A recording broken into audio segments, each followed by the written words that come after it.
From bananas to carnival royalty, the Geese to Banana Shed has always been a center of activity in Port Castries. I may be too young to have first-hand knowledge, but some of you may remember dressing up to the nine to attend Carnival Queen Show or Calypso finals at the Geese to Banana Shed. Or maybe experience the hive of activity when St. Lucian farmers came with their green gold bound for England.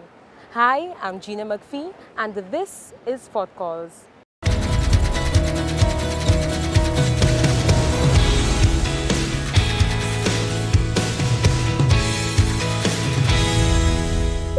Welcome to another episode of PortCalls, an inside look into one of St. Lucia's most important facets, our ports, and the organization that managed it, SLASPA.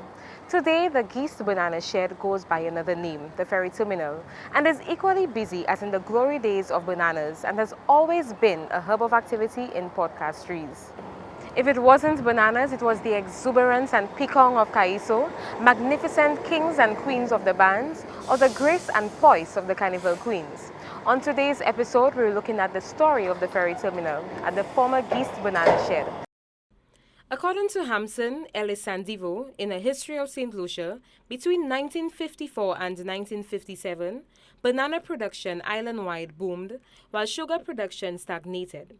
The Geese Tide, Geese Crest, and other banana boats docked in Castries and Vieux-Fort weekly to pick up bananas, loaded by women carrying bunches on their heads. The banana trade represented a significant era in St. Lucia's economic development. Undoubtedly, Port Castries played a key role in this development, with the Geese to Banana Shed at Berth 6 being the storage facility for the thousands of boxes of bananas before they set sail on their weekly journey to Europe. As the key point of export for the island's banana crop, the Geese Banana Shed became something of a national treasure. Amidst this very important economic activity, the shed also played a key role in St. Lucia's carnival celebrations as it was transformed into the official carnival city by night and on weekends. Long before the National Cultural Center was erected at Barnard Hill, the Geese to Banana Shed functioned as the home of Calypso finals, King and Queen of the Bands, and the Carnival Queen Show. As the island's banana export quotas decreased substantially through the years, so did the level of activity at the Geese to Banana Shed.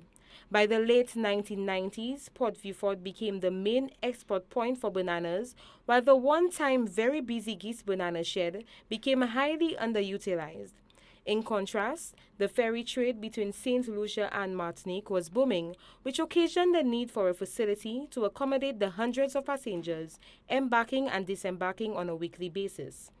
In response, SLASPA converted part of the shed into a full-fledged ferry terminal.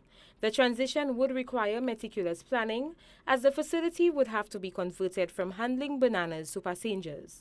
SLASPA's operations and engineering departments spearheaded this transition process, as they proudly delivered one of Port Castries' most notable transformations. The finished product could be compared to the work of a mythical fairy godmother who had just waved her magic wand. Let's take a quick break now. When we come back, we look at the role of the ferry terminal to St. Lucia and the region.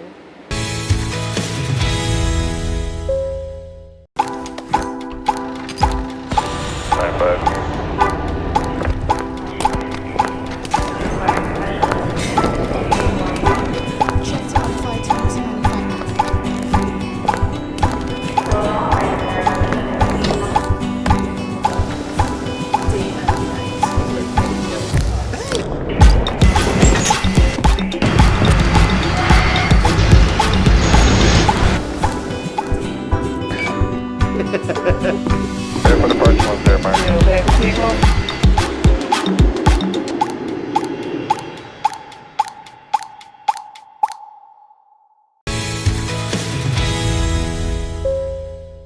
Welcome back to PortCalls. If you're just joining us, today we're telling the story of the ferry terminal at Port Castries.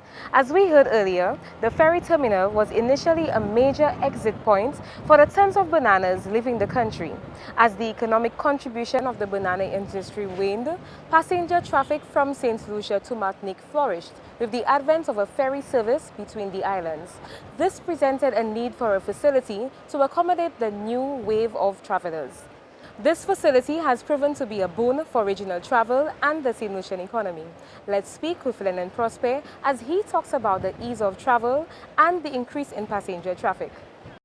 The advent of the ferry terminal has facilitated a more fluid ease of travel between the islands. You find that, especially between 2018 and 19, the numbers of persons coming into the country and leaving the country has been fairly consistent. In January of 2018, we had 5,566 persons as compared to January of 2019, where 6,043 persons actually came in and left the island. In February and March, the numbers basically were the same. Broken down, you could find that 2,798 persons came in February and 2,837 persons left. In March, you found that 3,232 persons came in as compared to 3,244 persons. In April, we found that traffic numbers increased because of events in St. Lucia and persons traveling between the islands to come to those events.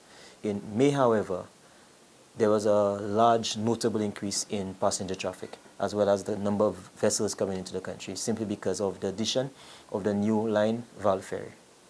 You find that people look at the ferry line or ferry travel as a cheaper alternative to flight. So, considering the large numbers that go through our ports on a daily basis, we can expect even more with the development of the ferry terminal in the near future. Therefore, I would say that the ease of travel is only getting better. And what of tourism? Does the ferry terminal make any significant contribution to the tourism sector? Well, the French Caribbean for us is actually our largest, the largest percentage of our visitors coming from the Caribbean. So it's a very important sector for us, or population for us. Flights connections have always been kind of tricky, and it's something that we're always working on to improve. But the ferry service for us has been an important lifeblood in that it allows us to have, from the boats coming in from Martinique and Guadeloupe, between 300 and 400 passengers per trip. So that is a really important contribution to the amount of visitors coming to St. Lucia and giving other options other than airfare. Plus, it's economical, and it really does allow us the possibility to grow our numbers much more from these really important markets. The improvements in the ferry terminal for us has been very important, because one of the big complaints that we've been having has been the visitor experience. The fact that SLASPA has been taking on the project to improve it and upgrade the services for us has been really welcome news, and we have seen an improvement. For jazz, for example, a lot of people came in. When we have Carnival coming up and flights are booked, this allows a really important way for people to get to St. Lucia. So for us, we really welcome that news. Our numbers have been increasing. We have much more ferry services that are going to be coming to St. Lucia with those improvements. The fact that there's now signage both in English and in French is important. The immigration experience, having more officers there to process the passengers in a more timely fashion is important. The fact that the parking, so people can come in, they can park their cars and leave and come back. So that allows just a really important lifeblood, I think, for increasing our numbers from this important market. As we can see, the ferry terminal plays a pivotal role in the economy and regional travel and tourism. We'll take another break now. When we come back, more PortCalls. When packing your carry-on bag, keep in mind the 3-1-1 liquids rule. Liquids, gels, aerosols, creams and pastes should not exceed 3.4 ounces or 100 milliliters per container. This includes items such as toothpaste, gel deodorants, shampoos, lotions, and similar personal care items. Consumables like bottled water, peanut butter, and jams must also comply with the rule. All liquids must fit into one quart-sized clear plastic zip-top bag, and only one bag is allowed per customer. That's 3-1-1. There are some exceptions if you have special needs or children. You may bring prescription and over-the-counter medicines, baby formula, breast milk, juice, and other essential liquids in quantities larger than 3.4 ounces. Please present these items to security officers at the checkpoint because they may require alternative screening. For more information on Travel 311, go to slaspa.com. This message brought to you by the Airline Operators Committee of St. Lucia.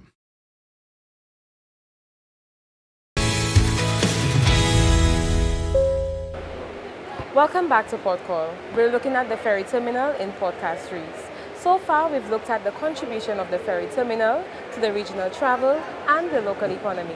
Let's look at the operations now. The machine behind the smooth running of the facility. Who are the key players at the facility? Who would you meet when you get there? And what are their roles? Let's speak to some of the key players in this relationship.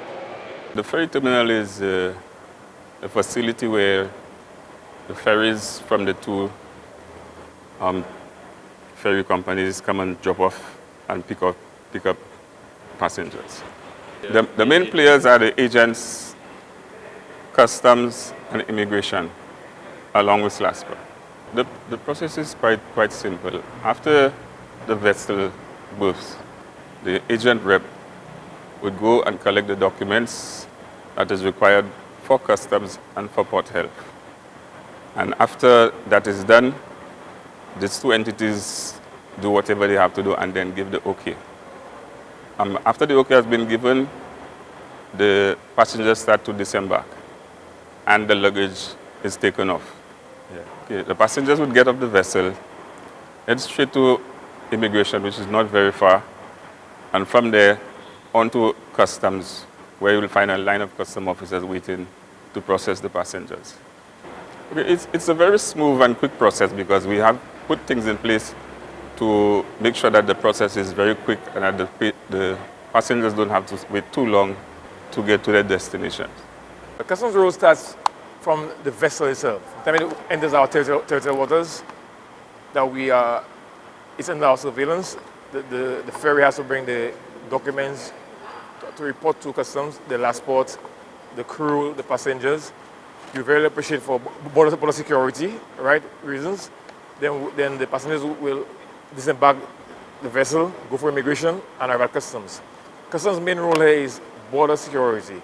That means we want all illegal items and prohibited items off our streets. So that's our main area of focus, border security. With the new improvement, you have larger volumes of people traveling, and people like ease of travel. You follow me? So the ease of travel, they get to customs far faster, more efficiency, and they will want to return. They will tell their friends that the ease of travel, customs travel is good in St. Lucia. The record is good. You don't go to a place where you have to take lengthy lines unnecessarily. So for ease of travel, it has significantly improved, and this in itself is a significant impact for the country and for St. Lucia. Your physical environment is important, right? And the place has gotten a facelift. Even the flooring has done a facelift. Of course, it helps you to be more motivated. The work environment has been improved, that we can be more focused to serve the public even better. The role of the immigration officer at the terminal is to ensure that every passenger coming in or leaving meet the requirements according to our legislation. And that includes, not limited to, ensuring that what we refer to as the ED card, entry departure form, is properly completed with all information required on that said form. With the facility having been upgraded, creating the space, it has made life a little easier for the officers. With the space created, it facilitates better airflow, and it is not as hot as it used to be. There is space where you can monitor passengers coming in, so before they get to you, you're able to do some profiling as well. As it stands, like I said, with the space created here currently, we can now process a vessel with over 200 passengers. So the space here has made it possible, with an increase in the number of booths as well. We can have more officers stationed here during the time of the vessel. Val Ferry is a new ferry service which came into St. Lucia. The ferry terminal made a lot of things more convenient for us. We were able to get our office at the ferry terminal. We were able to have our check-in counter here, convenient customs, immigration, everyone is situated here, Port Authority, SLASPA. If we have any issues, we could just give them a phone call, and then they're right there and they're quick to assist anything that we need. With us both departing and arriving, conveniency with the departure lounge, the arrival lounge, yeah, pretty much everything is smooth. They make everything easy and simple for us. once I tell customers where our office is located, everyone knows. So it's much simpler. I don't have to give anyone any directions. Once I say it's Slasper Ferry Terminal, they automatically know where. So it was really convenient that we had our office here because it just made everything more simple to get our location and everything. The vessel which will come to St. Lucia, the Atlantic Jet, when it arrives, we would go through the process of customs and Port Health. Port Health office is located practically next to my office. Again, convenient, the ferry terminal, and the customs offices are located at the arrival lounge. So yeah, everyone's here, everyone's right there if we need everything, and it's a smooth transition. We'll take another break now. When we come back, we look at the future plans of the ferry terminal before we wrap up for today. When packing your carry-on bag, keep in mind the 311 liquids rule. Liquids, gels, aerosols, creams and pastes should not exceed 3.4 ounces or 100 milliliters per container. This includes items such as toothpaste, gel deodorants, shampoos, lotions, and similar personal care items. Consumables like bottled water, peanut butter, and jams must also comply with the rule. All liquids must fit into one quart-sized clear plastic zip-top bag, and only one bag is allowed per customer. That's 311. There are some exceptions if you have special needs or children. You may bring prescription and over-the-counter medicines, baby formula, breast milk, juice, and other essential liquids in quantities larger than 3.4 ounces. Please present these items to security officers at the checkpoint because they may require alternative screening. For more information on Travel 311, go to slasper.com. This message brought to you by the Airline Operators Committee of St. Lucia.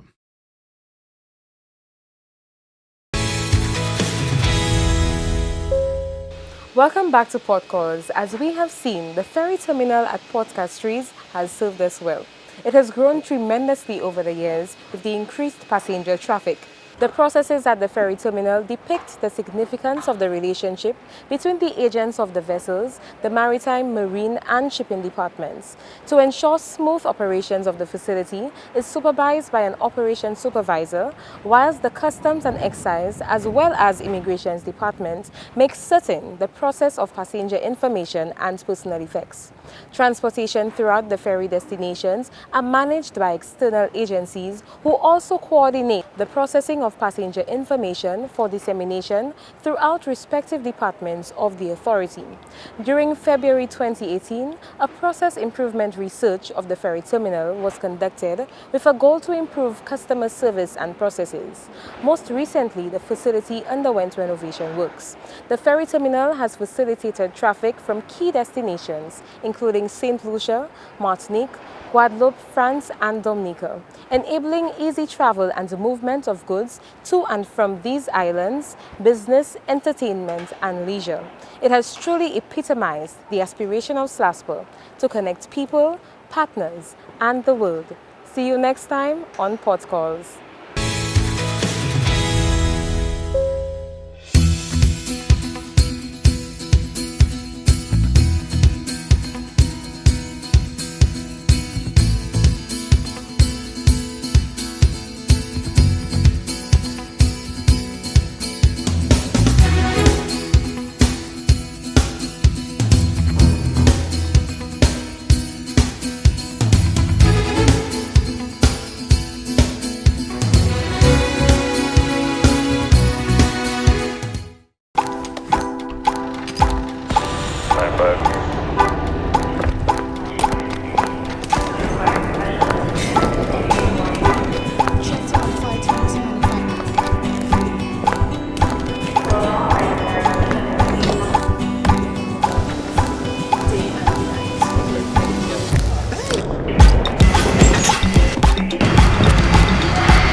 Ha ha ha.